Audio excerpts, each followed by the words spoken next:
following video deals with mature subject matter which may not be suitable for younger children. Viewer discretion is advised. Last week, on July 4th, 2023, the action film Sound of Freedom premiered worldwide under the distribution of Angel Studios after spending 6 years on the back burners of 20th Century Fox and Disney. This movie is based on the career of Tim Ballard, a former special agent for America's Department of Homeland Security, who has spent a decade rescuing children from the dark underworld of the sex trafficking industry through his non-profit organization, Operation Underground Railroad. Ballard is played by American actor Jim Caviezel, star of the films The Thin Red Line, The Count of Monte Cristo, and The Passion of the Christ, who has attracted media attention in recent years for his statements that trafficked children are sometimes tortured so that adrenochrome might be extracted from their bodies, adrenochrome being a natural chemical produced by the oxidation of the hormone epinephrine or adrenaline. Caviezel, who claims to have gleaned this information from the anti-trafficking agency consulted while working on The Sound of Freedom, first mentioned what he called the adrenochroming of children in 2021, while remotely promoting the film at a health freedom conference in the city of Broken Arrow, Oklahoma. He elaborated on this alleged practice more recently in an interview with former White House chief strategist Steve Bannon, describing adrenochrome as an elite drug that they've used for many years. It's 10 times more potent than heroin, and it has some mystical qualities as far as making you look younger. Ambrosia is the street term, well, the elite term. Ballard himself touched on the underground adrenochrome industry in a recent viral interview with Canadian psychologist Jordan Peterson. "They're taking children's blood and devouring it," Ballard said, referring to human trafficking clients in West Africa. "It's very real, this witch doctory. They take these children, they take their organs, they take their blood, they drink it." The notion that fresh, naturally derived human adrenochrome is a potent narcotic in high demand on the black market, particularly among certain elitist circles, far predates Ballard and Caviezel's recent statements, having circulated throughout the shadowy corners of the internet for decades. Adrenochrome, as mentioned, is a derivative of the fight-or-flight hormone adrenaline, normally produced in the adrenal glands above the kidneys in response to perceived danger. When subjected to extreme stress, the body floods the bloodstream with adrenaline, causing an increase in heart and respiratory rate, and providing muscles with the energy they need to contract quickly and powerfully. When subjected to extreme anxiety, the body suffers what biologists call oxidative stress, during which the body produces negatively charged oxidants like superoxide. During physical torture, the body produces an excess of both adrenaline and oxidants, which interact with each other to form the chemical compound adrenochrome. Predictably, various mainstream media outlets have dismissed the notion of an underground adrenochrome industry as a baseless, right-wing fantasy. In his July 31st, 2020 article for the website Wired.com, for example, Harvard ethnographer Brian Friedberg characterized the concept of adrenochrome harvesting as a modern incarnation of a centuries-old anti-Semitic myth. This supposed urban fairy tale, other writers have proposed, has its roots in journalist Hunter S. Thompson's 1971 novel, Fear and Loathing in Las Vegas. Thompson's book is based on the author's own trips to Sin City with Hispanic attorney Oscar Zeta Acosta. About halfway through the novel, Acosta's character hands Thompson's character a little brown bottle of adrenochrome, which he claims to have obtained from a Satanist accused of child molestation. "He offered me human blood," he said of the dealer. "Said it would make me higher than I'd ever been in my life. I thought he was kidding, so I told him I'd just as soon have an ounce or so of pure adrenochrome. Of the substance itself," he said, "that stuff makes pure mescaline seem like ginger beer. You'll go completely crazy if you take too much. There's only one source for this stuff, the adrenal glands from a living human body. It's no good if you get it out of a corpse." In reality, skeptics argue, adrenochrome is a relatively mundane and not very exciting chemical compound, with little value as a narcotic, which can be easily and inexpensively synthesized in a lab. Some have even made the erroneous claim that it cannot be found in human blood, or that it doesn't exist at all. While synthetic crystalline adrenochrome can indeed be cheaply produced, as it has been for laboratory purposes since 1958, The idea that the substance in its fresh, natural form is not an extremely potent hallucinogen flies in the face of human experiments conducted in the 1950s in an unassuming corner of the Canadian province of Saskatchewan, and in the longevity of a brutal native custom once practiced by the First Nations of the Great Lakes. In this piece, we will explore Canada's shocking role in the dark history of adrenochrome consumption. Before we delve into the fascinating story of Drs. Hoffer, Osmond, and Smithies, Saskatchewan-based pioneers in the medical application of psychoactive drugs, who theorize that schizophrenia is caused by the inability to metabolize adrenochrome in the brain, who personally explored the psychedelic potential of adrenochrome through self-experimentation, let us first take a look at a historic phenomenon which may constitute the first recorded instances of adrenochrome consumption in Canada. Throughout the 17th and 18th centuries, missionaries, explorers, soldiers, and fur traders who plied their trade in eastern Canada described a grisly, martial ritual practiced by certain First Nations warriors of what is now Ontario and Quebec. In the aftermath of a victorious battle, or at the fatal conclusion of the ritual torture of an enemy prisoner, native braves would eat the flesh and drink the blood of their fallen enemies, believing that such ingestion allowed them to absorb the power of the slain. This horrific custom was practiced by the Iroquois, a confederacy of 5 nations native to the forests of upstate New York, whose ruthless warriors, allied with the Dutch and English settlers of what is now the northeastern United States, were the terror of 17th century New France.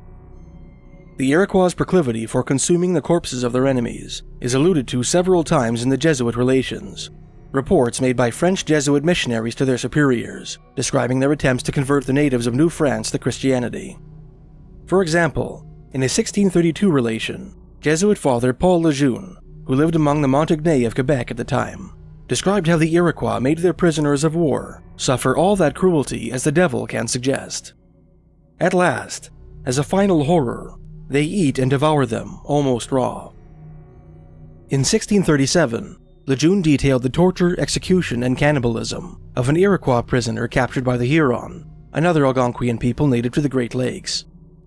After tying him to a tree, the Huron captors burned their prisoner with torches and red-hot tomahawks until his entire body was scorched, going so far as to melt his eyes and thrust burning brands down his throat. When the prisoner became too exhausted to recoil from their implements, the captors dismembered him alive and feasted on his corpse. Perhaps the most famous record of Iroquois torture and cannibalism is the second-hand account of the martyrdom of Father Jean de Brebeuf, Canada's patron saint, which appears in the 1649 issue of the Jesuit Relations. Jean de Brebeuf was a French Jesuit missionary who ministered to the spiritual needs of the Huron Indians between Lakes Ontario and Huron.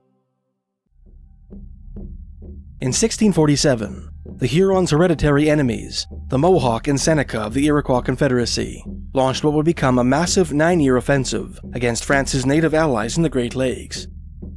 On March 16, 1649, Brebeuf and his assistant, Father Gabriel Lallemand, were caught in the crossfire of this so-called Beaver War, when the Iroquois captured the village in which they had established their mission and carried them off the Georgian Bay. On the shores of that great lake, as historian René Latourelle put it, they suffered one of the most atrocious martyrdoms in the annals of Christianity. Brebeuf's fate was recorded by his fellow Jesuit, Christophe Regnault, who learned the details of his last moments from some wounded Huron warriors who escaped their Iroquois captors and sought refuge in his cabin. The Huron fugitives described how the Iroquois had stripped the priest naked and tied him to a post before torturing him. First, they tore out his fingernails. Next, they beat every inch of his body with clubs. One member of Brebeuf's old Huron congregation, who had been captured by the Iroquois in an earlier raid and absorbed into the tribe, poured a kettle of boiling water on the Jesuit's head in mockery of the sacrament of baptism. The Iroquois then adorned Brebeuf with a necklace consisting of red-hot tomahawk heads strung together, and with a bark belt saturated with resin, which they set on fire. During all these torments, Regnault's informants told him, Father de Brebeuf endured like a rock, insensible to fire and flames, which astonished all the bloodthirsty wretches who tormented him. His zeal was so great that he preached continually to these infidels to try to convert them. His executioners were enraged against him for constantly speaking to them of God and of their conversion. To prevent him from speaking more, they cut off his tongue, and both his upper and lower lips. After that, they set themselves to strip the flesh from his legs, thighs, and arms to the very bone, and then put it to roast before his eyes in order to eat it. Those butchers, seeing that the good father began to grow weak, made him sit down on the ground, and one of them, taking a knife, cut off the skin covering his skull. Another one of those barbarians, seeing that the good father would soon die, made an opening in the upper part of his chest and tore out his heart, which he roasted and ate. Others came to drink his blood, still warm, which they drank with both hands, saying that Father de Brebeuf had been very courageous to endure as much pain as they had given him, and that, by drinking his blood, they would become courageous like him.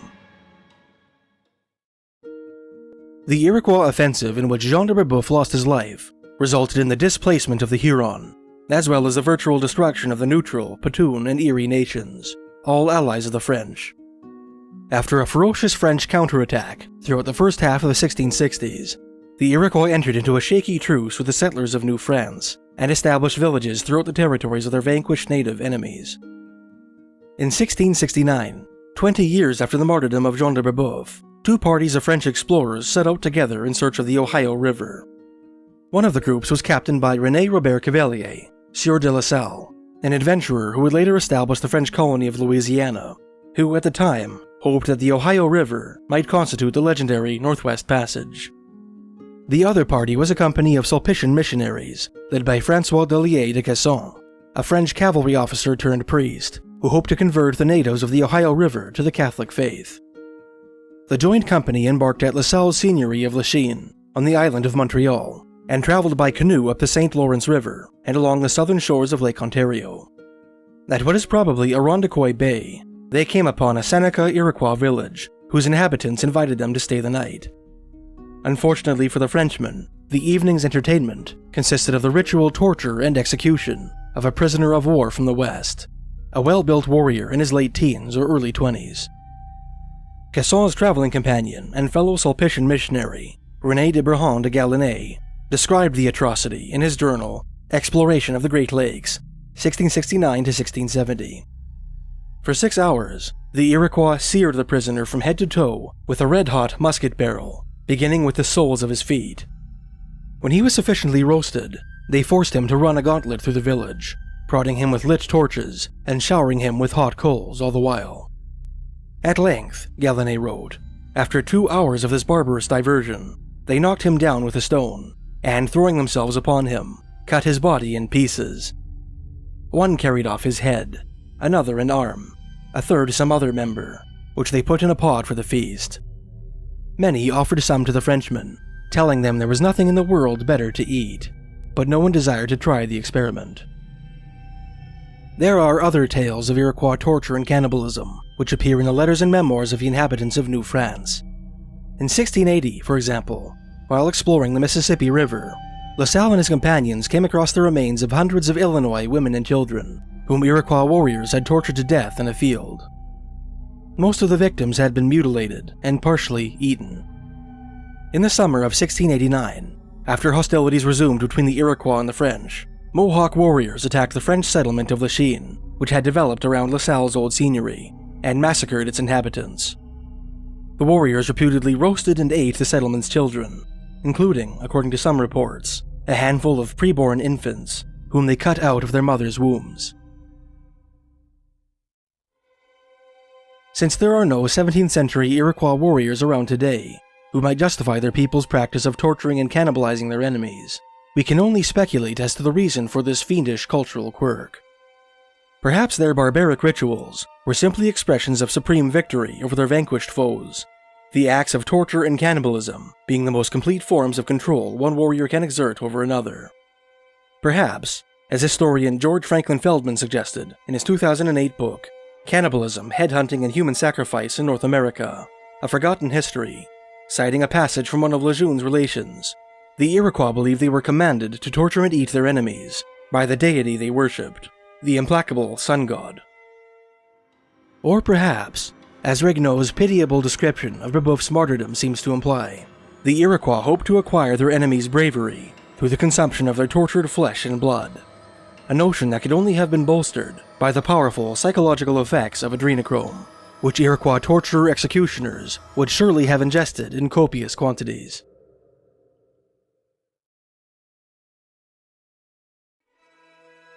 The Iroquois and Huron were not the only First Nations to traditionally torture and eat their prisoners. In the forests north of Iroquoian territory, and around the upper Great Lakes to the west, lay the traditional homeland of various Algonquian or Anishinaabe nations, like the Ojibwe and Ottawa. Although these people generally abhorred the idea of cannibalism as a means of survival during the cold winter months and in times of famine, associating such anthropophagy with an evil spirit called the Wendigo, some of them were not averse to drinking the lifeblood and feasting on the flesh of enemy warriors defeated in battle. One early report of martial cannibalism among the Ojibwe appears in the French-language book Memoir on the Manners, Customs, and Religion of the Savages of North America, written by French explorer and fur trader Nicolas Perrault, sometime in the late 17th or early 18th century. Perrault described how, in 1662, about 100 Iroquois warriors entered Ojibwe country at Sault Ste. Marie, between Lakes Huron and Superior, to look for a village to eat, as they have always taken pleasure in drinking the blood and eating the flesh of all the different tribes. Before launching their planned assault, these invaders were perceived by Ojibwe scouts, who brought word of their presence back to their band.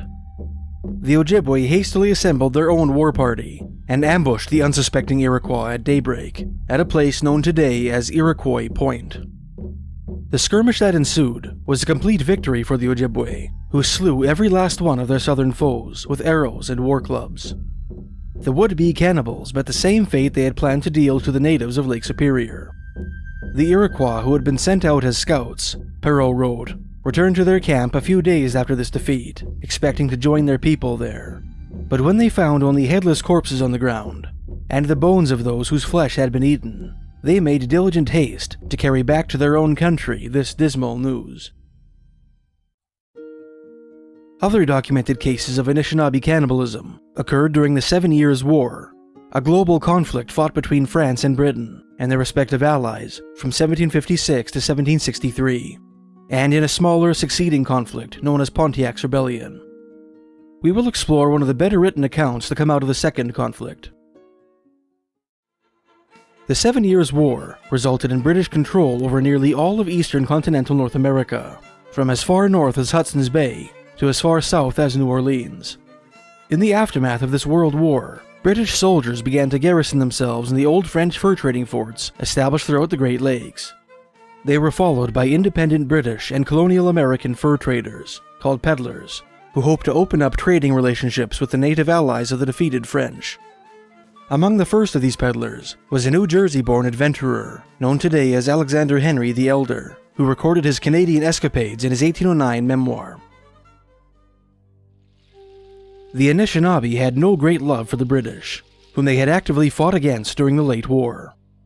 In comparison with their erstwhile French trading partners, who lavished gifts upon them at the commencement of trading sessions, and regularly married their sisters and daughters, the British seemed cool and condescending. On the orders of their general Geoffrey Amherst, who feared an Indian uprising, they also sold the natives less gunpowder and lead than they had grown accustomed to using. Unwilling to tolerate the subtle insults of these haughty red-coated conquerors, a handful of Anishinaabe nations rallied around an Ottawa war chief named Pontiac and attempted to violently drive the British out of their territory, sparking a 3-year war known as Pontiac's Rebellion. On June 4, 1763, at the outbreak of this conflict, Alexander Henry the Elder was trading at Fort Michilimackinac, at the northern tip of Michigan's Upper Peninsula, where a company of British soldiers had just taken up residence. Unbeknownst to the British, a local Ojibwe band had secretly decided to participate in Pontiac's Rebellion, and concocted a brilliant plan to take the fort by surprise. In honor of King George III's birthday, the Ojibwe proposed to play a game of lacrosse with a visiting band of Sauk Indians just outside the fort, and invited the soldiers to watch. In the midst of the game, an Ojibwe player lobbed the lacrosse ball over the fort's walls, prompting the entire team to stampede through the fort's open gate. As they entered the complex, The players seized knives and tomahawks from the Ojibwe women who had inconspicuously stationed themselves at the gate, concealing the weapons beneath wool blankets, and proceeded to slaughter the unsuspecting Englishmen therein. Henry was writing a letter in his cabin when a cacophony of Indian war cries erupted outside, marking the commencement of the attack. "Going instantly to my window," he wrote, "I saw a crowd of Indians within the fort, furiously cutting down and scalping every Englishman they found." Henry seized a flintlock shotgun and contemplated stepping outside to help his fellow countrymen, but quickly realized that to do so would be suicidal. Observing that the Ojibwe were not harming any of the French-Canadian residents of the fort, Henry sought refuge in the cabin of one of his Gallic neighbors and found a hiding place in the attic. Through a crack in the wall, he watched the Ojibwe warriors go about their grisly work. "The dead were scalped and mangled," he wrote. "The dying were writhing and shrieking under the unsatiated knife and tomahawk, and from the bodies of some, ripped open, the butchers were drinking the blood, scooped up in the hollow of joined hands, and quaffed amid shouts of rage and victory." The day after the massacre, the owners of the cabin in which Henry had taken refuge handed him over to the Ojibwe. Instead of slaughtering him in cold blood, as some of the more hot-headed warriors expressed a desire to do, the Ojibwe chiefs shackled Henry with a handful of prisoners who had been spared the butchery of the previous day. Several days later, Henry was freed by an Ojibwe sub-chief whom he had befriended prior to the massacre. This intervention likely saved Henry's life. On the morning following his release, another Ojibwe chief, who was absent at the time of the massacre, arrived in camp and personally slaughtered 7 of the English captives with his knife in order to demonstrate his support for his countrymen's actions. The Indians dismembered the fattest of these prisoners, cooked his corpse in 5 kettles outside the lodge in which the prisoners were housed, and devoured him. Henry's friend and rescuer was invited to attend the ghastly feast, and returned to his lodge with a dish containing a human hand and a large piece of flesh. "He did not appear to relish the repast," Henry wrote, "but told me that it was then, and always had been the custom among all the Indian nations, when returning from war, or on overcoming their enemies, to make a war feast from among the slain. This," he said, "inspired the warrior with courage in attack, and bred him to meet death with fearlessness." With the possible exception of several cannibalistic killing sprees in the 1800s, which the Cree of Western Canada attributed to the diabolical influence of the aforementioned Wendigo, and a handful of war crimes committed during the Northwest Rebellion of 1885, the practice of drinking adrenochrome-rich blood seems to have died out in Canada with the Indian Wars of the 18th century. Canadian consumption of the chemical compound resumed in the mid-20th century, albeit on a much smaller scale, and in a manner far less appalling than its martial precursor. Since at least 1856, scientists have observed that fluids extracted from the adrenal medulla, the section of the adrenal gland which produces adrenaline, turn pink with prolonged exposure to atmospheric oxygen. In 1935, scientists crystallized this substance and dubbed it adrenochrome, a word which means colored adrenaline. By 1942, adrenochrome was being considered as a potential remedy for high blood pressure. Anecdotal evidence described in one academic paper suggests that, during World War II, Canadian field medics who found themselves short on morphine would sometimes extract adrenaline from the adrenal glands of deceased soldiers, allow it to degrade in the open air, and inject its pink derivative into the veins of the wounded. In addition to producing an anesthetic effect, this substance gave the soldiers to which it was administered vivid hallucinations. In 1952, 3 pioneering scientists based in the Canadian Prairie province of Saskatchewan took the world of psychiatry by storm by proposing a biochemical cause for schizophrenia, formulating a hypothesis which, upon further development, would come to revolve around adrenochrome. These scientists were Dr. Abram Hoffer, a Saskatchewan-born biochemist, Humphrey Fortescue Osmond, an English-born psychiatrist, and John Raymond Smithies, an India-born neuroscientist. At the time, both Smithies and Osmond worked at the sprawling Weyburn Mental Hospital in the town of Weyburn, Saskatchewan, a nightmarish institution which we explored in a previous piece, where they experimented on mental patients by administering them high doses of the psychedelic drugs mescaline and LSD. In their paper, Schizophrenia, A New Approach, Hoffer, Osmond, and Smithies noted the striking molecular similarity between adrenaline and mescaline. Knowing from human experimentation and personal experience that consumption of mescaline produced a change in perception mirroring that of schizophrenia, they proposed that the latter disease was caused by self-intoxication, resultant of the body's inability to metabolize some hypothetical substance which the body naturally produces, a sort of intermediate between mescaline and adrenaline, which they called Substance M. The scientists later identified this chemical as adrenochrome. In a later reminiscence, Hoffer recalled the occasion on which he and his colleagues first considered adrenochrome as a potential candidate for their mystery substance. Their eureka moment took place in a small room at the back of a medical library in Saskatoon, Saskatchewan, following the very first meeting of the Saskatchewan Committee on Schizophrenia Research. After I had finished my talk, he wrote, Dr. D. Hutchin asked us if we would like to know what that pink stuff was in deteriorated adrenaline. We were electrified at his question. He told us it was adrenochrome. He was probably the only scientist in Canada who knew what it was. He had done research for his PhD with his compound, in England with Professor Burns. Suddenly, we had our adrenochrome hypothesis. Before we delve into Drs. Hoffer, Osmond, and Smithies' disturbing research into the psychedelic effects of adrenochrome, it might be worth our while to touch on the dark story of the Weyburn Mental Hospital and Dr. Osmond's strange connections with Aldous Huxley and the CIA, connections made doubly disconcerting by the proposed association between America's three-letter agencies and the adrenochrome harvesting industry, insinuated by Caviezel and others. Humphrey Osmond's LSD experiments in the Weyburn Hospital attracted the interest of Aldous Huxley, the British novelist whose 1932 novel, Brave New World, depicts a future dystopia in which a small oligarchy enslaves the masses through the chemical manipulation of their passions, whose brother, Sir Julian Huxley, developed the chilling philosophy of transhumanism, which so many members of today's Western elite openly espouse. In May 1953, Osmond supplied Huxley with mescaline and supervised his ensuing psychedelic trip at his home in the Hollywood Hills. Huxley's experience made him a wholehearted advocate of hallucinogenic drugs and prompted him to write his famous essay, The Doors of Perception, in which he professed his opinions on the subject. In that piece, Huxley referenced Osmond, Hoffer, and Smithies' hypothesis regarding the relationship between schizophrenia and adrenochrome. Osmond's work with LSD also drew the attention of the Central Intelligence Agency, which hoped to employ psychedelic drugs for purposes of coercion.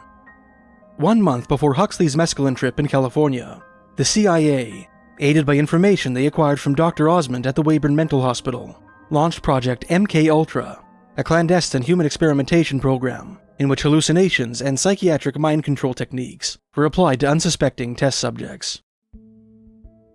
Throughout the 1950s, Osmond, Hoffer, and Smithies plunged headlong into the fascinating world of adrenochrome, taking a special interest in its effect on human behavior. First, they manufactured the drug themselves, creating what Hoffer described as beautiful crystals which were purplish red, which formed a bright red solution, which turned yellow when oxidized by the oxygen in the air. They then began to experiment on themselves and their wives by injecting the adrenochrome solution beneath their skin and directly into their veins. Their ensuing experiences led them to describe adrenochrome as a more insidious and longer-lasting drug than both mescaline and LSD.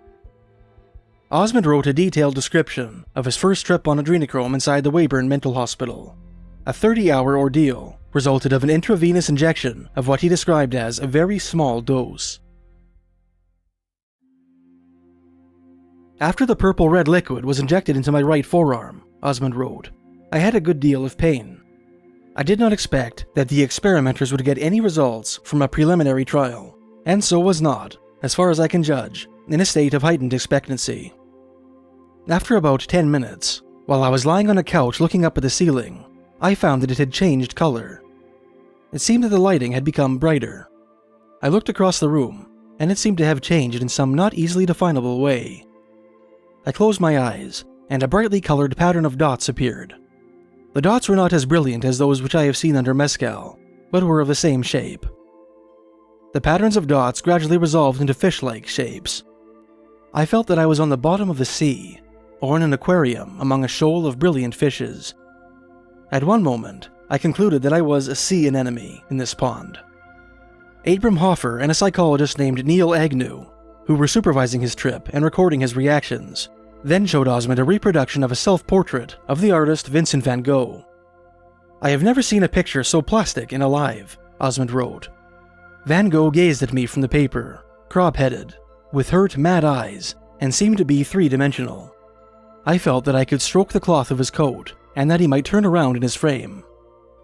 Osmond continued to trip as his observers brought him out of the hospital to Hoffer's home, finding something sinister and mysterious about the cracks in the hospital floor, and marveling at the grace and brilliance of a lamp he glimpsed through the window of a house they passed in the street. Next morning, Osmond concluded, although I had only slept a few hours, life seemed good. Colors were bright, and my appetite keen. I was completely aware of the possibilities arising from the experiment. Color had extra meaning for me. Voices, typewriting, any sound was very clear. With those whom I felt did not appreciate the importance of the new discovery, I could easily have become irritable, but I was able to control myself. Later, Osmond took a second, larger 5 mg dose of adrenochrome and recorded his experiences. At first, his vision seemed sharper, and as before, the Van Gogh portrait appeared to be three-dimensional. As the day drew on, Osmond felt a disturbing lack of empathy creep into his psyche. "My sister telephoned me," he wrote, "and although I am usually glad to hear her voice, I couldn't feel any warmth or happiness.